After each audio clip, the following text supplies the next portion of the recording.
SP আবার আমাকে খুন করার জন্য ঠিকে নিয়ে এসছে।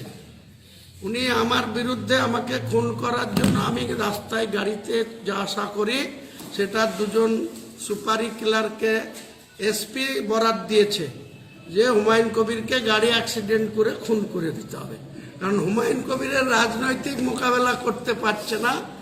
তাই হুমায়ুন কবিরকে এইসব করার জন্য পুলিশের এসপিকে নিয়োগ করা হচ্ছে। অপেক্ষা করুন, আজ 10ই ফেব্রুয়ারি, 28শে ফেব্রুয়ারি আসতে দিন। ইলেকশন কমিশন ইলেকশনের শিডিউল ডিক্লেয়ার করুক।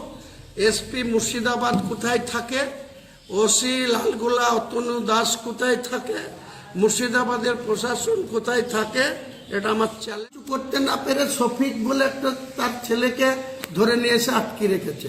আমি আইসিকে বলেছি যদি না ছাড়ে কালকে বাবরি মসজিদের ভিত্তি স্থাপন তো আগেই হয়ে আছে, কাজ শুরু করব, করে লাখ লোক গিয়ে বেলডাঙ্গা থানা ঘিরব, দেখবো এসপির কতটা দম আছে আর বেলডাঙ্গা আইসির কতটা দম আছে।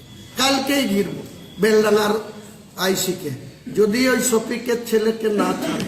কালকে এক একটা ইট খুলবো বেলডাঙ্গা থানা, এক একটা ইট খুলে নেব, কত গুলি আছে, কটা চালাবে, আর বেলডাঙ্গা থানার ইট কালকে খুলবো।